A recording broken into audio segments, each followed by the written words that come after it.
di ba? Si Pastor. Ganyan, at as a result of that, dalawa ang namatay ng mga katutunan natin. Ano the term, ano the watch of Miss Marbil, no? So, makikita mo na itong ang result kung bakit maraming tao ngayon namumutihan at nawawala ang tiwala sa Pilipinas. Pero, at the end of that, is yung command responsibility. At the end of all of this is Bongbong Marcos. Kasi siya yung president. Under his watch, yung tiwala ng taong bayan sa pulis ay babagsak. Katulad nung nangyari sa tatay niyang basista, na diktador, na abusado sa poder. Ganon din ang nangyari sa AFP at sa PNP na wala ang tiwala at pagmamahal ng taong bayan sa kanila. Kasi tinuruan ni Marcos Sr. na maging abusado parang private army niya. At ganyan na yun ang ginagawa ng anak niya, si Bongbong Marcos. Ganyan na ganyan sinisira na naman niya ang mga institusyon. Kung kayo po bilang nasa dating gobyerno sa former President Duterte, nakita po ninyo kung paano pinaangat ni former President Duterte yung mga kapulisan. Pero ngayon parang napapasuko sa kahiyan itong mga pulis. Dito yung pakiramdam na ngayon nagagamit tapos po. Kasi under PRRD, sinabi ko rin, the PNP enjoyed their highest trust ratings. Presidente yun. Kasi ang president natin noon, talagang pwede mo pagkatiwalaan at saka talagang nagsisilid. Hindi siya papayag na aabusuhin ang Pilipino, lalo na ng mga pulis. So, nalulungkot ako kasi kilala ko mga pulis. Marami sa kanila. Nalulungkot sa nangyayari na yun at nagagalit dahil nagagamit sila. Ang katulad ng Pilipino, bulat na rin ang isip nila. At isang isip na bukas na, hindi na pwede magsarado.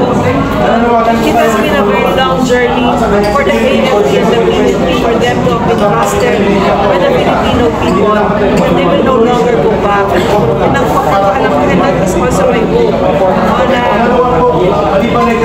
kakaunti lang, naniniwala pa rin ako, may tiwala pa din ako na atin sa Pilipino sa taong bayan, ang pulis at ang AFP. And I'm asking for the Filipino people to hold their faith. Kakaunti lang yan para sa ating pariksyon. Hindi man sa nakakalungkot, hindi ba ito nakakatakot? Kung nakaya tayo nilang gawin yun sa isang Vice President, how much more? Yes, correct. Paano nagawa nila sa Vice President, nagawa nila sa isang pastor, 7 million ang followers, may sariling kapangyarihan ng mga taong ito. Ano pa yung Pilipino na walang-wala? Madali lang yun. Para sa kanila parang chinelas lang. Katulad ng pagbabaliwala ni Bongbong Marcos sa mga kababayan natin na nakikutong at talagang masalat ng baha. Mga walang pakiulo sa mga maliliit na tao. Yan ang nakakatakot dito. Isang gobyerno na korap, walang pakialam sa mahihirap at ang sa sabi ni Gibo, pang humanitarian support, pero ngayon kanina, nasa Taiwan na, pero wala pa rin yung Amerikano. So, napakaganda, no? Napakaganda na nakita ng Pilipino. Kasi naman ng gobyerno dito sa kanila. At saka mga tuta ng kanong mga nakatutuwa ngayon. Kung kaya, ang kalikasan na mismo ang nagtanggal ng mga maskara nila. Nasa ng Amerika, na ba kayo? Wala, diba? So, kalokohan ang mga sinasabi nila. At yung walang karespeto sa Pilipino na nagsisinungaling.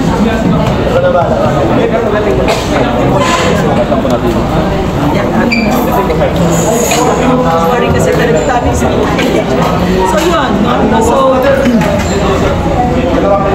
alam mo kasi, ang gobyerno, meron niyang pagkata sa taong bayan, sagrado yun. Sacred contract, tawag dyan. Ibinibigay natin ang parawatang natin sa kanila. Pero, they have to be worthy of the trust.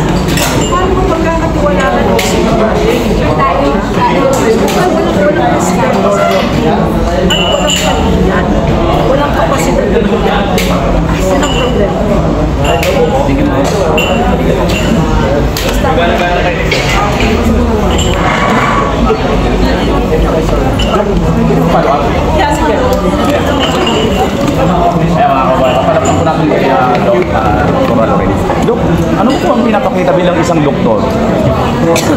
dati po kayong nanungkulan sa ating pamahalaan. Ano po ang inyong nakikita bilang sintomas sa isang tao?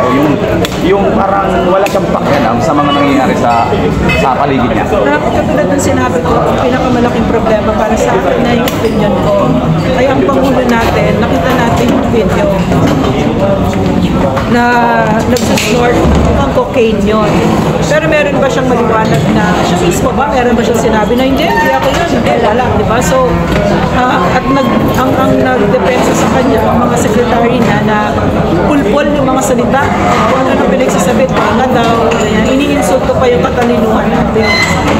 So, yun ang problema natin ngayon. Kasi, I am with President Duterte kasi logical yung sinabi niya na hindi na kailangan yung authentication kasi ang pinaka-authentication natin ay ang isang pangulong ayaw magpa-drug test, diba?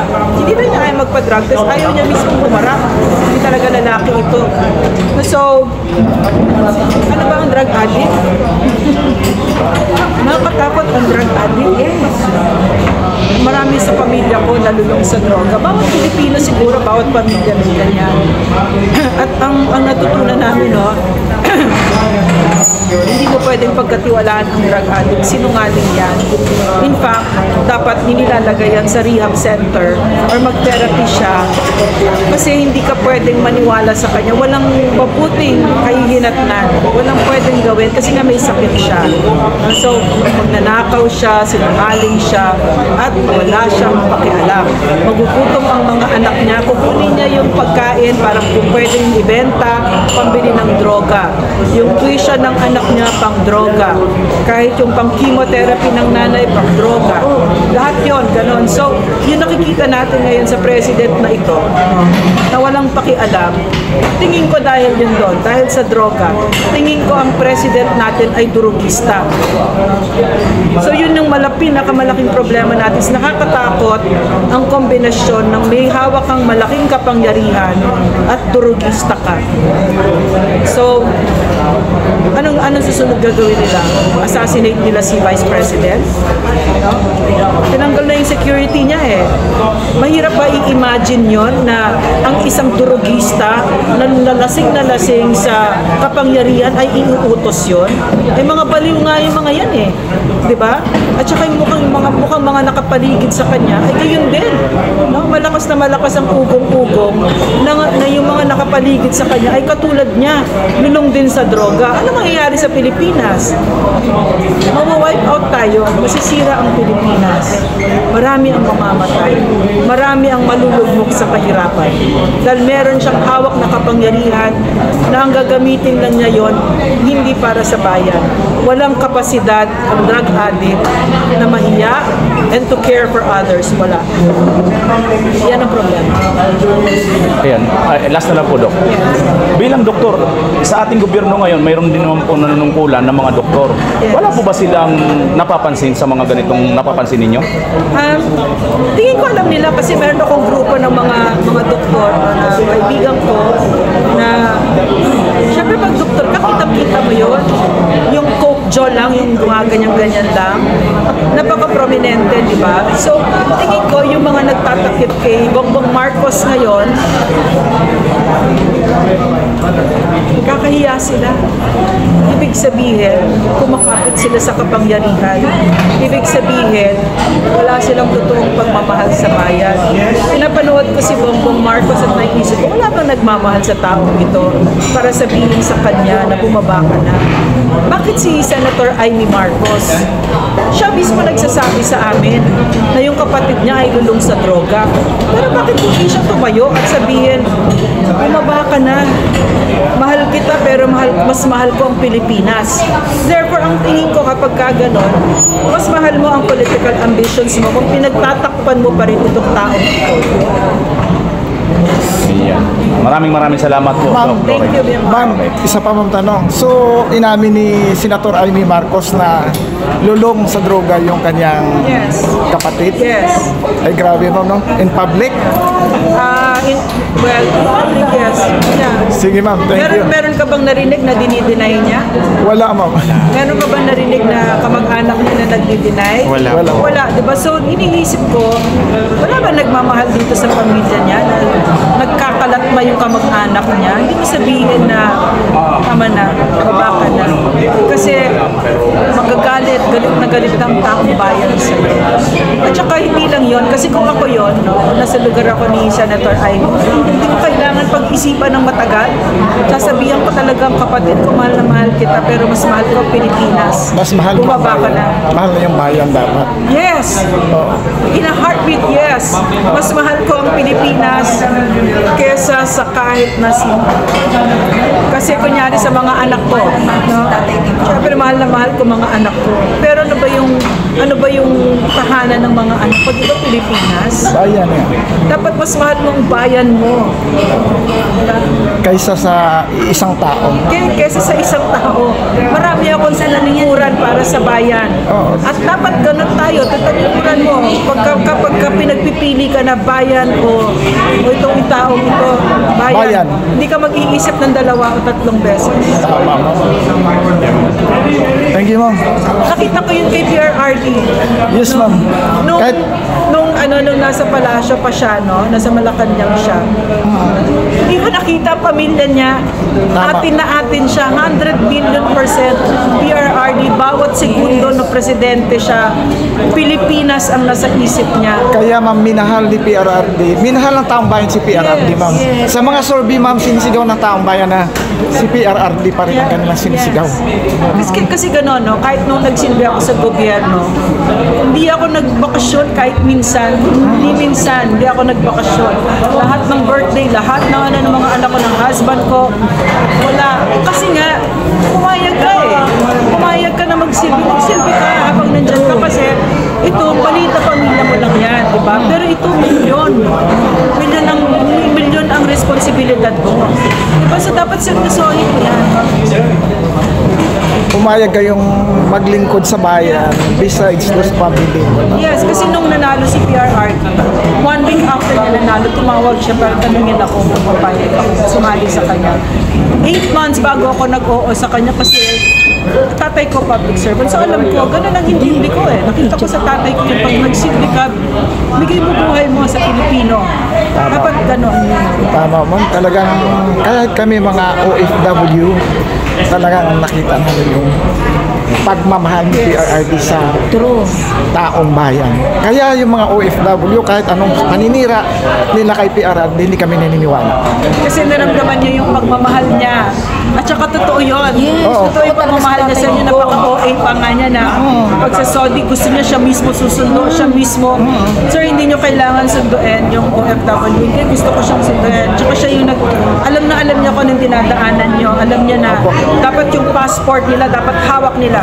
Dapat yung mga dapat may day off sila. Ganon. Galing ni Tatay. Kaya ma'am, ang mga OFW, hindi sila nagdalawang isip na mahalin si PRRD ma'am. Hanggang ngayon. Oo. Sinisigaw. Sa mga survey ngayon na kinakandak namin survey, talagang hindi nila daw papabayaan si PRRD. At alam nyo ba na ang isa sa pinakamalaking lungkot niya ngayon ay itong Bongbong Marcos na ito na hindi man lang pinapansin ng OFW. Tama Pwera po lang pag mag-speech. Oo. Diba? Sa SONA. Bulaklak lang ma'am na hindi lang. Walang kwenta. Pero yung pag sa Basura yung bunganga. sa totoong buhay at panahon lang ng ma'am ni PRRD ma'am, naranasan ko during that time nasa Abu Dhabi ako naglalakad, sumigaw ang isang puti, "Hey Filipino, what's doing your president?" Sumagot ako mo na, "Well, my president is doing well for the welfare of Filipino people." Yeah. Ang sagot niya ma'am, fantastic. Tsaka tingala si PRRD. Tinitingala at saka yung Hindi mga na lahat nire-respeto. Oo. Ang respeto ng mga employer namin ma'am tumaas. Yeah. Yung talagang saludos lang. Tuloy, Oo. kahit kayo bumait sila sa inyo. Wala. Opo, bumait. Mamaya. Oo, bumait sila ma'am. Yes, alam ko yun. So, alam ni PRRD yun. Picture mo kami. Ang puhunan lang niya, fuck you Obama, di ba? Nagulat pa yung mga... Wala, siya lang ang tanging naka-ano doon. Oo. Mamaya na, oo. Mamaya na. Wait lang. Okay na. Kaming dalawa. Sige, Oo. ma'am. Okay, thank you. Salamat, Wait ma'am. lang, Salamat. kaming dalawa ni